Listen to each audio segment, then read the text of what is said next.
From the family, wala siyang consent doon. We even, no, pagkarinig namin sa Senate hearing, grabe, na-shock talaga ako. Parang bigla akong binuhusan ng malamig na tubig pagkarinig ko doon. Bakit sinabi niya, bakit dinamay yung kapatid ko? Hindi nga namin alam, hindi siya nag-ask ng consent sa amin na ganito, sabihin niya pala na ibibigay niya doon sa Senate hearing na kung sino pumatay sa kapatid ko. So, hindi kami talaga sang-ayon. Ito ang naging pahayag ng pamilya ni Raymond Faciol upang pabulaanan ang umunoy tahasang pagsisinungaling ni Edward Masayon alias Jackson sa harap ng Senado upang siraan si Pastor Apollo Sikibuloy.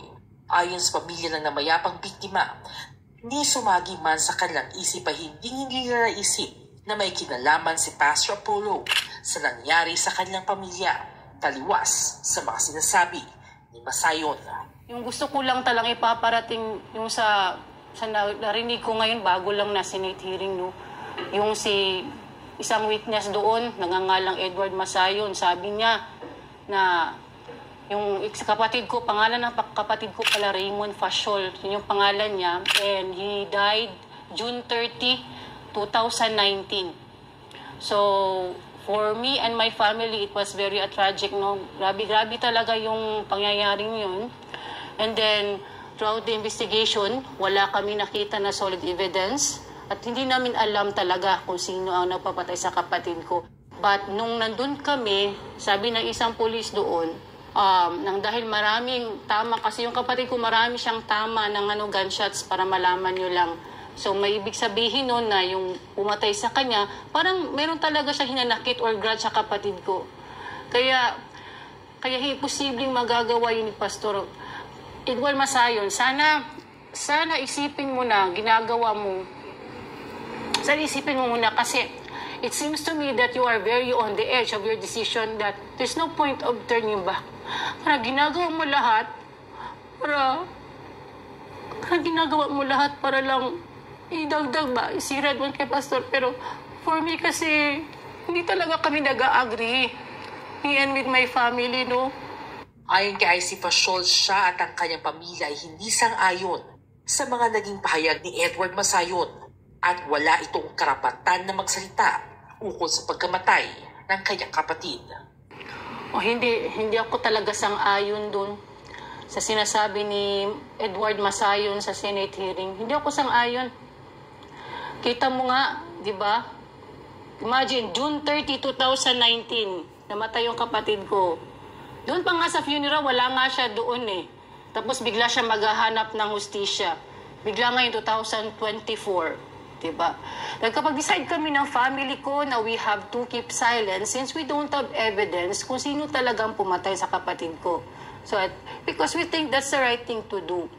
And it didn't cross our mind talaga na wala talaga, hindi napunta sa isip namin na isisi kay Pastor na siya ang pumatay. Hindi talaga napunta sa isip namin yan.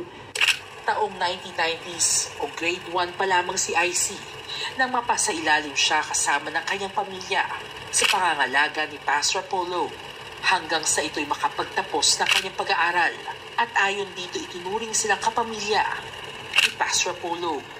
Dagdag pa niya na hindi nila pinahintulutan si Masayon na magsalita ukol sa pagkamatay ng kanyang kapatid, lalo na ang sabihin may kinalaman si Pastor Apollo dito. If I'm going to recall all the goodness of Pastor, dalam ni ada kita campur pegaga. Ganyan, kasi bayaran ni. May mga sikrito na yung mga fake witness na yan eh. B, C. Hindi ko talaga hindi ko masukat yung kabutihan ni Pastor sa buhay namin. Hindi kami nagdrama dito, walang drama dito. Napaiyak lang ako kasi parang to the extent na ginagawa niyo kay Pastor, ginagawa niyo lahat para may masabi lang talaga kayo. Yung witness mo, Edward Masayon, yung namatay yung kapatid ko sa Angkaba, hindi kita nakita kahit anino mo, wala ka doon. Tapos sabihin mo, naghahanap ka ng hustisya. Bakit ba? Hustisya ba yun? 2019 namatay yung kapatid ko and then he suddenly pop up on this year. He suddenly pop up lang out of nowhere. Then without informing the family. We don't know. Hindi namin alam, bigla ka lang nag-appear na na gano'n, nagwitis ka kaagad. For me, hindi talaga totoong hostisya ginagawa mo.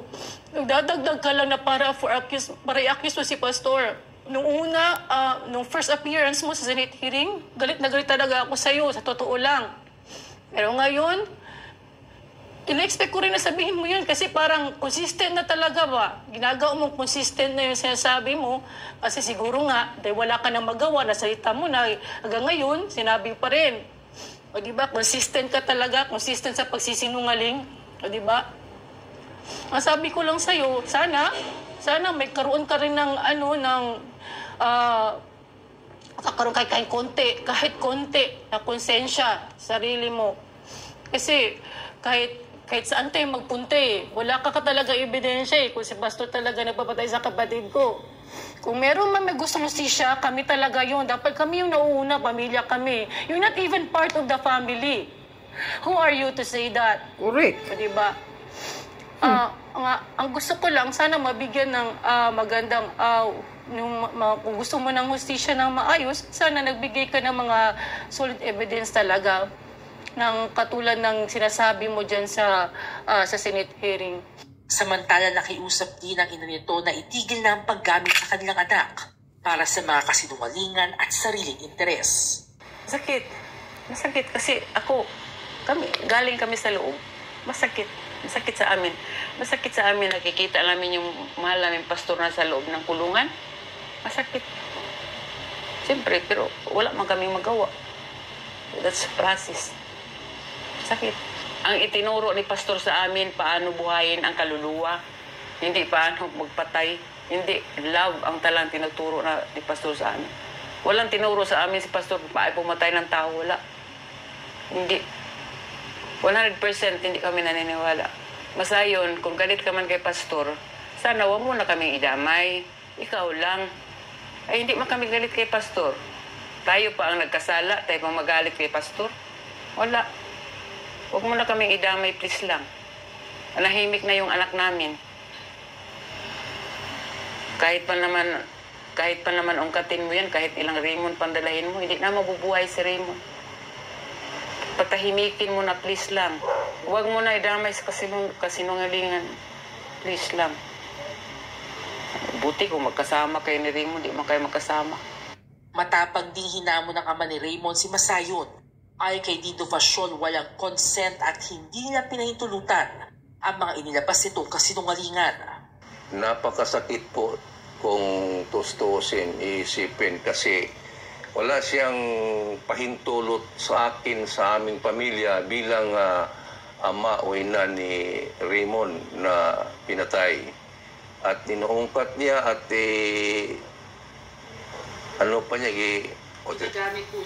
ginagamit po niyang rason para kay pastor na banggit niya yun na si pastor ang nag-utos upang patayin sila si Raymond. Marami pang mga taong binanggit, kilala ko yun pero hindi ko banggitin ang aking anak lang na sinali niya doon. No. Wala siyang permiso sa amin, hindi niya sinabi sa amin, dapat sinabi niya sa amin. Para bang nakakalukong klaseng taong iyan. Ang nakakagalit kasi, pasensya na po sa salitang ganon. Kasi ako ang amay, hindi siya ang ama. Mabuti pa siya, alam niya ang pagkamatay ni Raymond. Hanggang ngayon, hindi ko alam.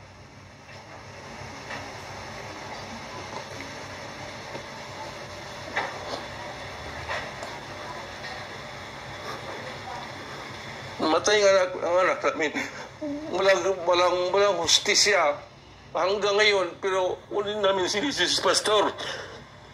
Tangtang turo ni pastor, kabutihan talaga, pag-ibig. Kaya itong si Masayon, maling-mali isang ginawa niya. Hindi ko gusto sa mga sinasabi na sa lumalabas kanyang bibig.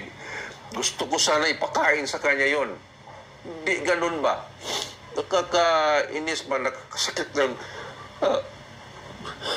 Pasensya na po. Kasi anak ko yun eh.